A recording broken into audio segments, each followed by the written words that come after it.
નમસ્કાર મિત્રો, વર્ષ હતું 1983નું. અરબ સાગરમાં સમુદ્રી ગોતાખોરો દ્વારા ડૂબકી લગાવવામાં આવે છે અને તેમને જે જોવા મળ્યું તેને જોઈને તેમના હોશ ઉડી જાય છે. એક વિશાળ નગરી, ઊંચી દિવાલો, કેટલાક મહેલો અને પથ્થરો મળી આવે છે અને આ પથ્થરોનું જ્યારે સર્વેક્ષણ કરવામાં આવે છે ત્યારે જાણ થાય છે કે આ પથ્થરો એ મહાભારત કાળ યુગના હોઈ શકે છે.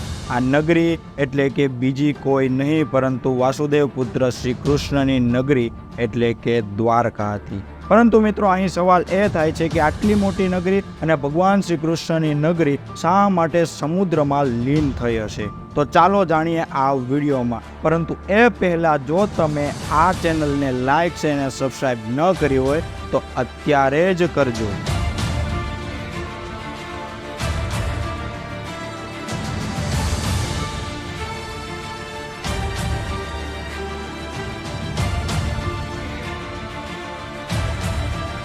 ભારતના પશ્ચિમી તટ પર આવેલું રાજ્ય એટલે કે ગુજરાત અને ગુજરાતમાં ગોમતી નદી અને અરબ સાગરના સંગમ પાસે આવેલી નગરી એટલે કે દ્વારકા. વિષ્ણુ ભગવાનના 8 અવતારમાંથી એક અવતાર એટલે કે ભગવાન શ્રી કૃષ્ણનો અવતાર, ભગવાન શ્રી કૃષ્ણનો જન્મ એ મથુરામાં થયો હતો અને તેમનું પાલન પોષણ એ ગોકુળમાં થાય છે. ભગવાન શ્રી કૃષ્ણ દ્વારા પોતાના જ મામા કંસનો વધ કરવામાં આવે છે. આથી કંસના સસરા જરાસંઘ દ્વારા બદલો લેવા માટે મથુરા પર 17 વાર આક્રમણ કરવામાં આવે છે. આથી મથુરાવાસીઓને સુરક્ષિત સ્થાન પર લઈ જવા માટે ભગવાન શ્રી કૃષ્ણ તપ કરે છે અને તેનાથી સમુદ્ર દેવ પ્રસન્ન થાય છે અને પ્રસન્ન થઈને ભગવાન શ્રી કૃષ્ણને 12 યોજન જમીન એ પોતાની નગરી વસાવવા માટે આપે છે. અને આ નગરી ઉપર સ્થાપત્યના દેવતા વિશ્વકર્મા દ્વારા આજના આધુનિક સમયના નગરોને પણ ચડિયાતી એક નગરી વસાવવામાં આવે છે અને નગરી હતી દ્વારકા. દ્વારકા નગરીના વિનાશની પાછળ મુખ્યત્વે 2 શ્રાપ જવાબદાર છે. પ્રથમ શ્રાપ હતો માતા ગાંધારીનો શ્રાપ. જ્યારે મહાભારતનું યુદ્ધ કૌરવો અને પાંડવો વચ્ચે લડાઈ રહ્યું હતું ત્યારે કૌરવો એટલે કે 100 કૌરવ પુત્રોના વધ એ 5 પાંડવો દ્વારા કરવામાં આવે છે અને જેને જોઈને માતા ગાંધારીને ખૂબ જ દુઃખ પહોંચે છે અને તેઓ આ સમગ્ર મહાભારતના યુદ્ધની પાછળ ભગવાન શ્રી કૃષ્ણને જવાબદાર માને છે અને તેઓ ભગવાન શ્રી કૃષ્ણને શ્રાપ આપે છે કે આજથી 36 વર્ષ બાદ સમગ્ર યદુકુળનો નાશ થશે. દ્વારકા નજીક એક પિંડારક નામના સ્થાન પર કેટલાક ઋષિમુનિઓ આવે છે. ભગવાન શ્રી કૃષ્ણનો પુત્ર એટલે કે સામ તેના મિત્રો સાથે આ ઋષિમુનિઓની મજાક કરવા, મસ્કરી કરવા જાય છે અને સામ દ્વારા એક ગર્ભવતી સ્ત્રીનું રૂપ ધારણ કરવામાં આવે છે. તેઓ ઋષિમુનિઓને જઈને પૂછે છે કે મારા ગર્ભની અંદર ઉછરી રહેલા બાળક વિશે મને જણાવો.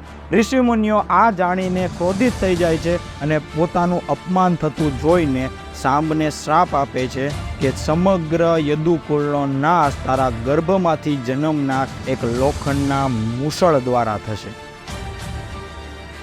યદુવંશીઓ સમગ્રપણે મોજ મસ્તી અને મદિરામાં લિપ્ત હોય છે અને એકબીજા સાથે ઝઘડવાના કારણે યદુવંશ નાશ થવા ઉપર હોય છે. તે પહેલા ભગવાન બલરામ આ ધરતી ઉપરથી પોતાનો દેહ છોડે છે. આ સમગ્ર વસ્તુ જોઈને ભગવાન શ્રી કૃષ્ણ પણ વનમાં વિચરણ કરવા જતા રહે છે અને જ્યારે તેઓ એક વૃક્ષની નીચે આરામ કરવા બેઠા હોય છે ત્યારે જરા નામના શિકારી દ્વારા તીર છોડવામાં આવે છે અને ભગવાનના પગમાં વાગતા તે પણ આ ધરતી ઉપરથી પોતાનો દેહ ત્યાગ કરે છે.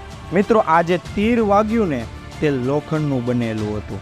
જે મૂસળ સાંબના ગર્ભમાંથી જન્મેલો હતો તે મૂસળના સાંબના નાના દ્વારા ટુકડા કરી નાખવામાં આવ્યા હતા અને સમુદ્રની અંદર ફેંકવામાં આવ્યા હતા. સમુદ્રની અંદર માછલી દ્વારા તેને ખોરાક બનાવવામાં આવે છે અને માછલીનો મછુઆરા દ્વારા શિકાર કરવામાં આવે છે. ત્યારે માછલીના જ્યારે ટુકડા કરવામાં આવે છે, માછલીને ચીરવામાં આવે છે ત્યારે લોખંડના ટુકડાઓ પ્રાપ્ત થાય છે અને આ લોખંડના ટુકડાથી જ જરા નામના શિકારીએ પોતાનું તીર બનાવ્યું હોય છે અને આ તીર તે છોડે છે અને ભગવાન શ્રી કૃષ્ણના પગમાં જઈને વાગે છે અને ભગવાન આ ધરતી ઉપરથી પોતાનો દેહ ત્યાગ કરે છે.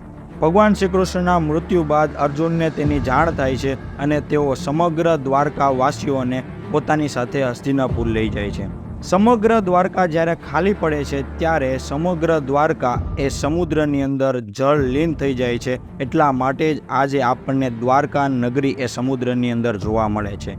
ઘણા બધા લોકો અને ઘણા બધા પુરાતત્વવિદો એ દ્વારકાના અસ્તિત્વ અંગે સવાલ ઉઠાવતા હતા, પરંતુ સર SR રાવ દ્વારા 1979 થી 1990ની અંદર શોધખોળ કરવામાં આવે છે અને સમુદ્રના હજારો મીટર ઊંડે જવામાં આવે છે. ત્યારે જે જોવા મળે છે તેને જોઈને ઘણા બધા દેશના લોકોના હોશ ઉડી જાય છે.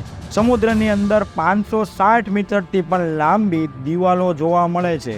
પુરાણમાં લખવામાં આવ્યું છે કે દ્વારકા નગરીમાં ટોટલ 50 સ્તંભો હતા અને સમુદ્રની અંદર શોધખોળ કરતા ટોટલ 30 સ્તંભો એ દ્વારકા નગરી માટે મળી આવ્યા છે. ઘણા બધા વાસણો મળ્યા છે, ઘણા બધા સિંચાઈ યોજના માટેના તત્વો મળ્યા છે. આ ઉપરાંત એક સવાલ એ પણ છે કે દ્વારકાની તિથિ અને તેની તારીખ અંગે ખૂબ જ શંકાસ્પદ માહિતી મળી છે, પરંતુ 1990ની અંદર ફંડના અભાવના કારણે આ રિસર્ચ અહીં સ્ટોપ કરી દેવામાં આવે છે અને 2005ની અંદર ફરીથી આર્કોલોજીકલ સર્વે ઓફ ઇન્ડિયા દ્વારા જ્યારે રિસર્ચ કરવામાં આવે છે ત્યારે કાર્બન ડેટિંગ ટેકનોલોજીનો ઉપયોગ કરવામાં આવે છે. મિત્રો, આ કાર્બન ડેટિંગ ટેકનોલોજી એવી છે કે જે પુરાતત્વ વસ્તુઓ અવશેષો પ્રાપ્ત થઈ હોય છે તેમાં કાર્બનનું પ્રમાણ કેટલું છે તેના આધારે તે વસ્તુ કે તે નગરનો કેટલો જૂનો સંબંધ છે તે જાણી શકાય છે.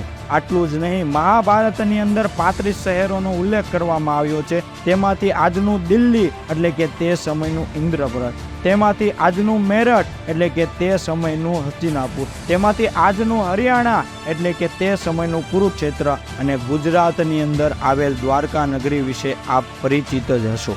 જો મિત્રો, દ્વારકા નગરી વિશેની માહિતી આ તમને ઉપયોગી થઈ હોય તો અમારી ચેનલ મિસ્ટર સોચને લાઇક, શેર એન્ડ સબસ્ક્રાઈબ કરવાનું નહીં ભૂલતા. મળીશું જલ્દી જ એક નવા કોન્સેપ્ટ સાથે, એક નવી માહિતી સાથે તમારી સાથે.